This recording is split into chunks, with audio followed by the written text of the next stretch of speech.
Hello and welcome to Good Morning Trackmania. This is Trackmania Turbo. Today we'll predict the end result of Euro 2016. Probably not, but I'm going to try anyway. Oh shit, that really went badly. I don't know what to say what that was, so it's probably going to be a bit of a shit show, but hey, what to do? But let's start off with the last match, the first match of the 16th, 8th final. Oh, keep on getting too much on this theater. But let's talk about Switzerland against Poland. Poland was so dominating in that penalty kickoff. Actually, Switzerland had 4 really great kicks and 1 real bad, and that really sucked for them. But Poland was just so cool, all of the players. Really well done by Poland, but that match was a bit closer than I expected. I expected Poland to completely, or not completely destroy Switzerland, but at least do them in before the extra time. But hey, what to do? And the other opponent in that matchup is Portugal, who had Croatia, and I expected Croatia to win that, but they didn't, and that sucked because they have a really great team, and in my opinion they should have won, but they got a bit too passive. So did Portugal, and Portugal just have the class in attack that all of a sudden can score, even though they haven't performed for the entire tournament. So yeah, that kind of sucked. But hey, what are you going to do? Then I don't know who's going to win that match actually against Poland against Portugal. It's going to be very equal, I think. But I don't know, I kind of hope that Poland would win. I just don't like Portugal and their attitudes. But that's just my opinion.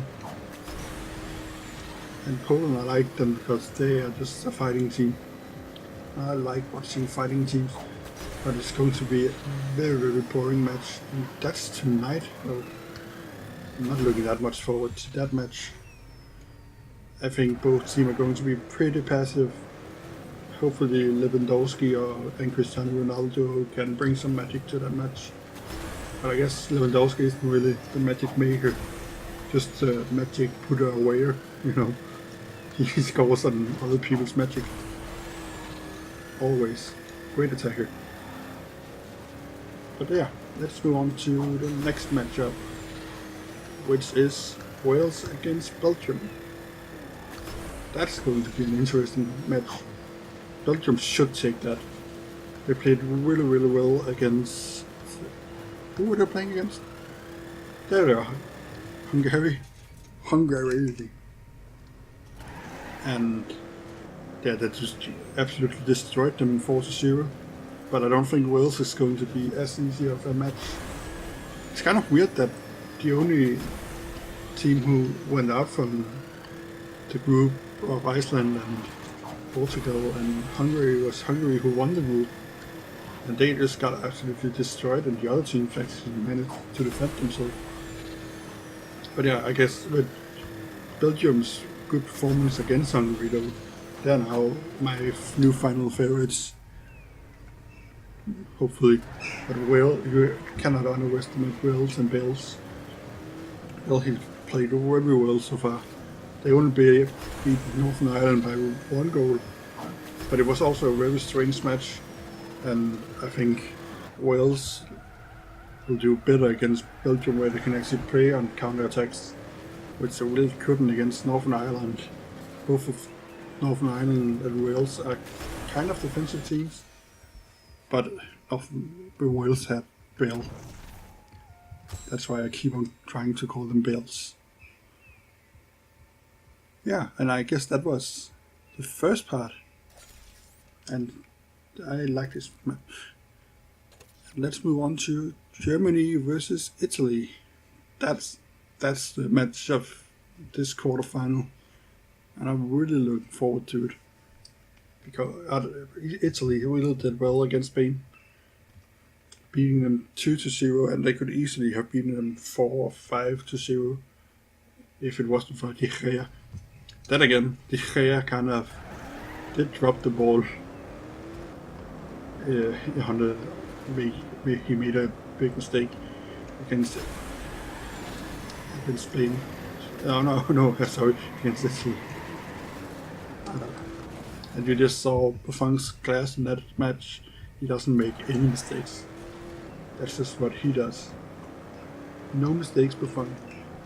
And if he is a bit in doubt, then he just throws it out to a corner kick or a throw in. He never leaves the ball in bad position like De Gea sadly did for Spain. But it was well deserved by Italy to win that match. Played well offensive and also very well defensive. That's why that's going to be a tough nut to crack for Germany. But if any team can do it, it's going to be Germany. I feel like this match might have well been a final. But that's just the way it goes, right? You can always have the finals you want. Where am I going? I've never played this match before. Oh yeah, and Germany, they just absolutely abolished Slovakia. There was just no change for Slovakia in that match, and Germany just showed that, hey, we might not have played that well in group stage, but we are going to show up when it matters, and they are still my favorite to win the tournament. And if they are not my favorite, then Italy is. Whoever wins that match, I believe, is going to win the tournament. Unless France, of course, shows up. But I'm not sure of that. I hope that France will have a hard time against Iceland in the next match, because I kind of like Iceland. I like the underdog story. They might not be entertaining to watch. In my opinion, they're pretty entertaining to watch, just because I cheer for them, and when you cheer for someone, it's just way more important. They're way more fun to watch them. Yeah, but let's actually talk about their matches. France played really well in the second half against Ireland. They started out kind of shaky, and Ireland got to the early goal, but France managed to deal with it and get 2 goals in the second half. And so France won, and was well served, and they played a good match most of the time. And let's move on to Iceland then. Iceland is so hyped right now because of them beating England. England looked so bad. I've never seen England looking that bad, and I did not expect that they would actually look that bad. I had them as kind of an outsider for this cup, but you just cannot be an outsider if you do show off for an entire match in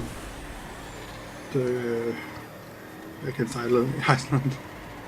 It's just maybe they showed up for like the first 3 minutes, but then Iceland scored, and I don't feel like England actually had any chances after that.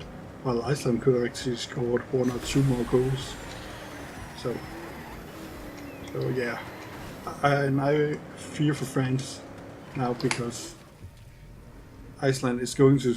They have shown this tournament that they don't need a lot of chances to score, and it seems like France needed a bit more chances to score.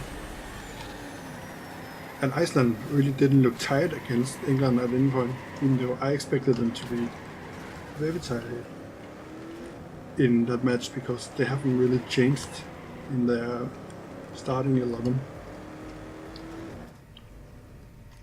So I can make one more if I can do it. But yeah, so I think France is going to win. That's what logic tells one. Iceland cannot keep going. It would be amazing though to get them into the semis, and maybe also into the final, or maybe if they won a medal, that would be awesome. A huge surprise. It's already a huge surprise of how they made it. And it isn't even like they did it on that much luck. They made it to the group stage they've made it to the use actually, not because of the expansion of it, but because of how well they played. Okay, safe. And they made it through the group stage on the second place, so they would also have made it on, even though it hadn't been expanded. So yeah, I believe France will win.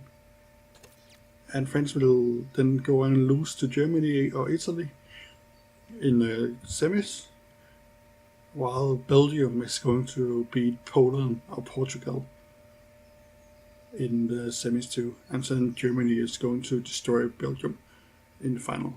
I think that's how it's going to be. I don't know if they play a match for third, but that would probably be France who's going to win that, if they're going to. And so France have done fairly well if this happens. Germany have done well. Belgium can be satisfied. And if it's going to Poland, I think Poland can be pretty happy with a fourth place too. I don't know. But that's going to be it for this episode. Thank you for watching, and bye bye.